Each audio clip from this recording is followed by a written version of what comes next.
देखिए, फूले पे बात करना यानी कि एक आधुनिक भारत पर बात करना है। महात्मा फूले ने जो उस समय काम किया 19वीं शताब्दी में, उन्होंने एक ऐसी व्यवस्था के विरुद्ध जाकर बगावत की, या मैं कहूँ कि सीधे सीधे अपनी मौत को दावत देना था। लेकिन जितने भी बहुजन महापुरुष हुए, उन सभी बहुजन महापुरुषों को पेट की भूख से ज़्यादा सम्मान की भूख ने सताया, और उस सम्मान को पाने के लिए उन्होंने संघर्ष किया।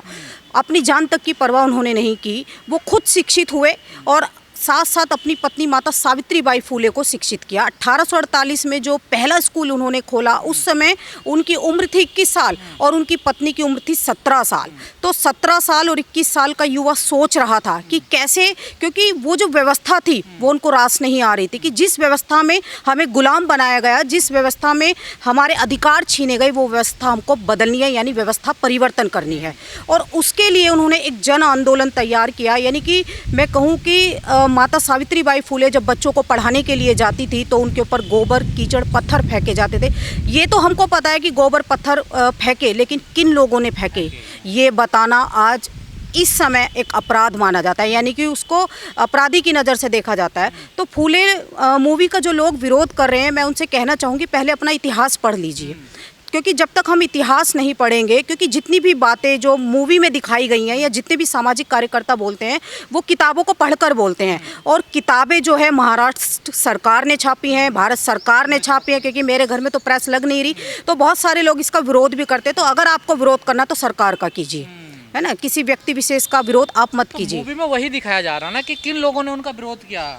तो बिल्कुल, जब आप लोगों ने विरोध किया है तो एक्सेप्ट करना चाहिए कि आपके बाप दादाओं ने गलत काम किया है, तो आपको सॉरी बोलो, समाज को सॉरी बोलो कि भाई हमारे पुरखों से जो गलती हो गई, आगे से ऐसा नहीं होगा। इसमें बुरा मानने वाली कोई बात नहीं है। तो क्या इतिहास से डर रहे हैं ये लोग अपने? बिल्कुल, जो भी सच्चाई बताने की बात करता है, इतिहास को उजागर करने की बात करता है, आप देखिए कि ये तो बहुत प्राचीन काल से चलता हुआ आ रहा है। यानी कि साम दाम दंड भेद, यानी कि अगर मैं संत रविदास जी की बात करूं तो जब लोगों को जागरूक कर रहे थे तो निर्मम तरीके से उनके राजस्थान के चित्तौड़ के किले में उनकी हत्या कर दी गई। जितने भी बहुजन महापुरुष हुए उनको कभी ना कभी मारने की कोशिश की गई, क्योंकि वो सच्चाई से लोगों को रूबरू करा रहे थे। तो आज जो ज़रूरत है, लोगों को अपना इतिहास जानकर और लोगों को जागरूक करने की ज़रूरत है। तो क्या ये जो व्यवस्था है क्रूरता से भरी हुई, उस पर क्या ये हमला कर रही है मूवी ये? बिल्कुल, देखिए उस समय जो ब्राह्मणवादी जो व्यवस्था थी उसके विरुद्ध जाकर उन्होंने अपनी आवाज़ को बुलंद किया, यानी सामाजिक क्रांति उन्होंने की। अगर हम एक महिला की बात करते हैं, माता सावित्रीबाई फूले, जब महिलाओं का शिक्षित होना पाप समझा जाता था या धार्मिक आदेश था, हर समाज की महिलाओं को गुलाम बनाया गया, या इतनी सारी कुरीतियाँ थी, जो विधवा महिला हो जाती थी उनका सर गंजा करने की प्रथा थी, और जो महिला प्रेग्नेंट हो जाती थी विधवा, वो अपने बच्चों को मार देती थी। तो उन्होंने अपने घर में ही आश्रम बना लिया कि तुम्हारी मर्जी है, यहाँ पे बच्चों को जनो और मर्जी है लेके जाओ या मत लेके जाओ, तो मैं उसको पालूंगी। तो बाल हत्या पर भी उन्होंने रोक लगाई। अपने घर में वो कुआं खुदवा देती हैं, क्योंकि जो मांग, महार, मातंग, जो अतिशूद्र, जो पिछड़े समाज के लोग थे, उनको पानी नहीं पीने दिया जाता था साहब, तो वो अपने घर में कुआं खुदवा देते हैं और कहते हैं कि यहाँ से पानी पियो। तो उनके अंदर कितनी संवेदना, कितनी करुणा थी समाज को लेकर, ये समाज को समझना होगा। सामाजिक न्याय पर आधारित पूरी मूवी है, तो क्या सरकार को इसका प्रचार नहीं करना चाहिए? सरकार को आगे बढ़ के नहीं आना चाहिए? बिल्कुल, सरकार को टैक्स फ्री करनी चाहिए ये मूवी, ताकि सभी लोग इस मूवी को देखें और अपने इतिहास को जानें, क्योंकि इसमें कोई गलत नहीं दिखाया होगा और सारा इतिहास पे बेस है ये। तो इतिहास जो रियल डॉक्यूमेंट्स है ना ये, तो बिल्कुल, क्योंकि ये सच्चाई है, क्योंकि इनके एविडेंस है, किताबें छपी हुई हैं, कोई किसी ने मनगढ़ंत कहानी नहीं दिखाई है, यहाँ पर काल्पनिक चीज़ों को नहीं दिखाया गया है। तो दिखाया गया है क्योंकि उस समय उन्होंने किया अत्याचार, जो इस देश के शूद्र और अति शूद्र थे उन्होंने भाई किया अत्याचार, अगर हम इतिहास को पढ़ते हैं। लेकिन वो लोग आज सच्चाई को समझने की बजाय उसका विरोध कर रहे हैं, जगह जगह आंदोलन कर रहे हैं या सभाएं कर रहे हैं कि ये फूले मूवी रिलीज़ नहीं होनी चाहिए। लेकिन कोई व्यक्ति अगर जाति धर्म से परे हटकर अगर उनको पढ़ता है तो आप देखें कि आपके अंदर, क्योंकि मुझे लगता है कि उन लोगों के अंदर इंसानियत नहीं है, मानवता उनके अंदर नहीं है, विचारधारा नहीं बदली है। बिल्कुल, देखिए जब उस समय सामाजिक क्रांति अपने चरम पर थी, ज्योतिबा राव फूले और माता सावित्रीबाई फूले जब क्रांति कर रहे थे तो उनके पिता को सिखा दिया जाता है कि वो धर्म के विरुद्ध जाकर काम कर रहे हैं। तो धर्म के विरुद्ध, हाँ, क्योंकि ये जो वर्ण व्यवस्था जो बनाई है वो ईश्वर ने नहीं बनाई, वो चंद चतुर चालाक लोगों ने अपने फायदे के लिए बनाई है, और उसको धर्म में यानी कि ऐसे काल्पनिक ग्रंथ रच दिए जिससे ये एज इट इज़ मजबूत होती जाए।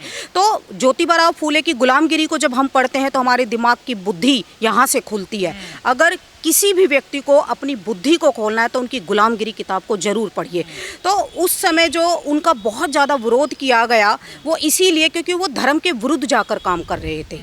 तो लेकिन वो डरे नहीं, उनको पता था कि सही क्या है और गलत क्या है, क्योंकि वो जानते थे कि हमारा जो अपमान हो रहा है, हमें जो गुलाम बनाया गया उसका सिर्फ एक ही कारण है, वो है शिक्षा का अभाव। शिक्षा से उनको दूर रखकर अज्ञानी बनाया गया और बंधनों में बांधकर उनको गुलाम बना दिया गया। तो वो जानते थे कि इन सब की जो जड़ है वो है शिक्षा, तो हमको शिक्षा ग्रहण करनी होगी। और उस समय अंग्रेज़ों का शासन था तो वो शिक्षा तो उन्होंने ग्रहण की ही, साथ में अपनी पत्नी को भी वो शिक्षित करते हैं। और एक मैकाले का सिद्धांत था कि जो झरने का जो सिद्धांत था, जिसमें मैकाले ये कहते थे कि शिक्षा ऊपर के तबकों से नीचे तक आनी चाहिए, लेकिन ज्योतिबा राव फूले उनके सामने अड़ जाते हैं और ये कहते हैं कि शिक्षा ऊपर से नीचे नहीं बल्कि नीचे के तबकों से ऊपर तक आनी चाहिए। तो ऐसे क्रांतिकारी विचार हमारे महापुरुषों के रहे और जन कल्याण के लिए उन्होंने बहुत काम किए हैं। वो क्यों विरोध कर रही है फिल्म का? क्योंकि देखिए जिन धर्म ग्रंथों में महिलाओं को शिक्षा पर पाबंदी लगाई गई, सबसे पहले उन्होंने शिक्षा का अधिकार हम लोगों को दिया कि भाई कोई भी जाति धर्म की महिला हो वो पढ़ेगी। और सावित्रीबाई फूले ने वो काम करके दिखाया। जो पहला स्कूल उन्होंने खोला और उसमें छोटी बच्चियां, सभी जाति धर्मों के लोग उसमें पढ़ने के लिए आते थे। तो वो जो काम कर रहे थे कि भाई धार्मिक आदेश है, महिला घर से बाहर नहीं निकल सकती, वो मुंह नहीं खोल सकती, उसको गुलाम रहना चाहिए, तो उसके विरुद्ध जाकर वो काम कर रहे थे। वो यानी कि उस व्यवस्था के विरुद्ध यानी धर्म के विरुद्ध जाकर काम कर रहे थे जो ब्राह्मणों को रास नहीं आई। लेकिन कहा जा रहा है कि ऐसा पहले होता था जो मूवी में दिखाया जा रहा है। वो व्यवस्था आज भी कायम है, आज भी जातिवाद अपने चरम पर है। अभी हाल ही में घटना देखिए कि 14 अप्रैल पे एक हमारे ही समाज का व्यक्ति एक जय भीम बोल रहा था तो उसको नंगा करके उसको मारा गया, पीटा गया। मूछें रख लेते हैं, अच्छे कपड़े पहन लेते हैं, सोचिए कितनी प्रॉब्लम है इन लोगों को, घड़ी अच्छी पहन लेते हैं। मतलब हम लोग ये सोचते हैं कि हम वही स्थिति में रहे जिस स्थिति से हमको बाबा साहेब ने बाहर निकाला। दबे कुचले शोषित पीड़ित रहे, फटे हाल में रहे, ना शिक्षा ग्रहण करे, सड़कों पे जाके भीख मांगे, नाली में से कचरा उठाए, ये लोग उसी में खुश हैं। लेकिन बाबा साहेब ने जो संविधान बनाया और ज्योतिबा राव फूले को अपना तीसरा गुरु उन्होंने माना। सोचिए बाबा साहेब इतने महान, इतनी करुणा उनके अंदर थी और जिनको वो अपना गुरु मान रहे वो कितने महान होंगे इसके हम कल्पना भी नहीं कर सकते। तो उन्हीं के कार्य को बाबा साहेब ने आगे बढ़ाया। मूवी में दिखाया गया है कि जो अंग्रेजों की गुलामी है उससे ज़्यादा बदतर गुलामी जो है वो सामाजिक गुलामी है। बिल्कुल, सामाजिक गुलामी बहुत ही ज़्यादा उस समय की अगर बात की जाए 19वीं शताब्दी में बहुत ज़्यादा की महिलाओं की तो स्थिति बद से बदतर थी। यानी धर्म ने महिलाओं की रीढ़ की हड्डी को तोड़ कर रख दिया था। लेकिन सावित्रीबाई फूले और ज्योतिबा राव फूले एक ऐसे मसीहा के रूप में उस समय उभरे, जैसे कि आप अगर मैं एग्जाम्पल के रूप में बात करूं तो उस समय विधवा महिलाओं के सर गंजा करने की प्रथा थी। तो सावित्रीबाई फूले वहाँ जाती है डायरेक्ट उन नाइयों के पास और उनसे कहती है कि भाई ये सब चीज़ें गलत हैं और उनकी बात वो समझ में भी आ जाती है। बहुत सारी कुरीतियों का उन्होंने बहुत विरोध किया और जब ज्योतिबा राव फूले इस दुनिया से चले गए तो उनके कार्य को आगे बढ़ाती रही। लेकिन इस मूवी को आज भी थिएटरों में जगह नहीं मिली है, स्क्रीन नहीं दी है। देखिए हर जगह आप जानते हैं कि कौन सी कम्युनिटी के लोग बैठे हैं और वो नहीं चाहते कि इस देश के जो SC ST OBC या बहुजन समाज का जो इतिहास है लोग उसे जान पाए। क्योंकि समय समय पर आप देखें महापुरुष आते रहे और महापुरुष जाते रहे और सभी महापुरुषों ने जन जागरण अभियान छेड़ा और साम दाम दंड भेद की नीति के तहत उनकी हत्या भी करने की कोशिश की गई। आप बाबा साहब को देखिए, कई बार उन्हें मारने की कोशिश की गई। कबीर साहब, संत रविदास, ज्योतिबा राव फूले को भी कई बार मारने की कोशिश की। तो वही बात है कि जो लोग सच्चाई से रूबरू कराना चाहते हैं उनको जो है या तो हत्या कर दी जाती है ताकि वो अपना इतिहास फिल्म के साथ ये भी एक जातिवाद है ना। देखिए सिनेमा घरों में नहीं लगी है फिल्म में। बिल्कुल हर चीज़ के साथ जातिवाद हो रहा है हमारे। तो मैं तो सरकार से ये कहना चाहूँगी इसको टैक्स फ्री करें और सभी लोगों से ये अपील करना चाहूँगी सबकी, आप ज़्यादा से ज़्यादा आप मूवी को देखें। जितने भी बहुजन महापुरुष हुए हैं आप देख लीजिए, उन सभी महापुरुषों ने जन कल्याण के लिए उन्होंने काम किया, लोगों के जीवन को खुशहाल बनाने के लिए उन्होंने काम किया। क्योंकि जो लोग अपना इतिहास नहीं जानते उनका भविष्य अंधकार में होता है और जिनका भविष्य अंधकार में होता है वो वैचारिक रूप से गुलाम होते हैं और जो वैचारिक रूप से गुलाम होते हैं उनके तरक्की के रास्ते आगे बंद हो जाते हैं। तो इसीलिए हमें अपना इतिहास जानना बहुत ज़रूरी है क्योंकि इतिहास से हमको प्रेरणा मिलती है, हमारे अंदर जागृति पैदा होती है, हमारे अंदर सम्मान स्वाभिमान जागता है और संघर्ष करने की हमें इच्छा हमारे अंदर प्रबल होती है और संघर्ष से ही सत्ता मिलती है। ये कहा जा रहा है ना, जो लोग विरोध कर रहे हैं कि एक समाज को इसमें नीचा दिखाया जा रहा है, देखिए उनका अपमान किया जा रहा है, उनको विलन दिखाया जा रहा है।